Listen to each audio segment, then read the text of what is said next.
How about we have some fun, Joe? We've all done stupid things at work. We like to have fun on Fridays, laughing at other people, well, just because it's fun. Here we go. Funny work fails.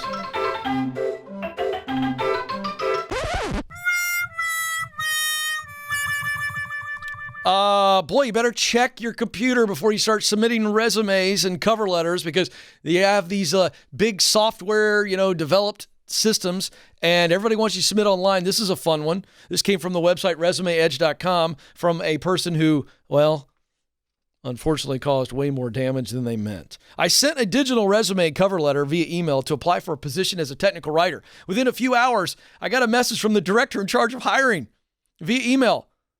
I was so excited that I got such a quick response until I opened the email to find a very tense message. Your resume has infected our entire system and now has been quarantined.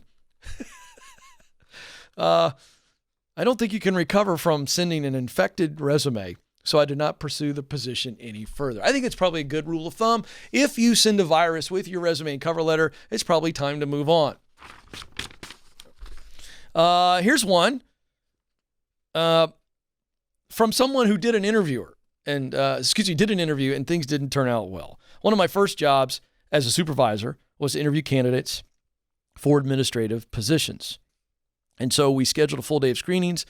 Unbeknownst to me, after a very wet and rainy night, some areas of our office roof were leaking. Not a great first impression when they walked in to see a few buckets, but it got worse. As one candidate sat in front of me in my office, I heard a crack, a swoosh, and then a huge splash.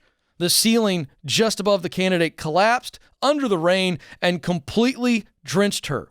Wet but unharmed. She stood up immediately and said she was no longer interested in the job. Well, I'm not sure I would coach you on that. I think you get a good shot at getting that job. Yeah, out of just make you feel better. Yeah, hey, I understand her emotions. Start on Monday. Right? Like she stands, she's humiliated, she's soaking wet, she's probably angry, and she goes, "I'm out of here." I would have said, "Well, do you have a towel, blow dryer?" Gone and got myself together, come back in there, and basically just dared them to hire me after that experience, right? But do you want to work at a place that the ceiling could collapse on you at any second? I think that's a valid point. But I'm saying if you needed a job, okay, so we don't know where this candidate was, could have been a situation they could have vaulted to the top of the interview opportunity because of that experience had she done a decent job. But I also understand they can't even take care of their roof. How are they going to take care of me? I see both sides of that equation. All right, final one. These are my favorite. And this is a short and sweet one, so I got to set this up. This falls into the category of, I get you want the job. I get that you may have blown it here and didn't put your best foot forward. And in this case, literally. But in your desire to make it better, you made it worse. Here it is. This is from the Washingtonian.com from someone who interviewed a guy for a position. He showed up to do the interview, and he apparently had forgot to wear dark socks with his suit. So he colored in his ankles with a black felt tip marker. The guy got out of the car, Joe. I'm guessing. Madison. He gets out of the car and realizes he's got a suit on and dress shoes, and he doesn't have dark socks. Maybe he put on, I don't know if it was early. I don't know. We don't have enough information here.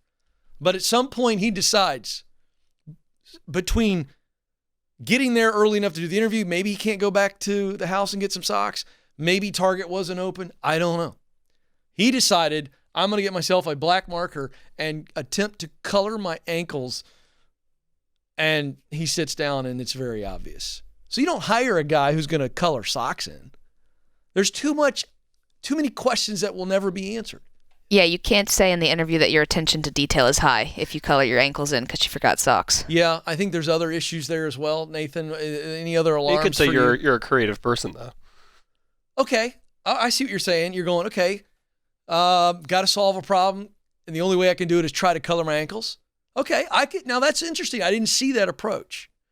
Let me tell you what I do, and I just know me. I'm that person interviewing the guy. I have to bring it up. because you know this about me, Mattis. There's no way I can even try to focus on the rest of the interview when I'm looking at this dude's ankle. I got to know, hey, man, what happened? I feel like it's maybe an opportunity to do a deep dive interview and go, is this, as Nathan said, a guy who's doing his best? It's not, it depends on what kind of position it's for. If it's for a detailed process position, I'm a little concerned because you forgot to bring your socks. So there it is. If you've got a funny work fail from your life or from somebody else, you want to send that to us. We certainly will look at that. Ask at kencoleman.com. I still would love a picture with some of these things. I'd love to see the dude's ankle, which again, final point on this, I would be the guy that would try to snap a picture. I would try to pick up the phone and act like I was looking for something and do the stealth picture to send to all my buddies. I'm just confessing that would be me. I just think that's too rich not to have fun with.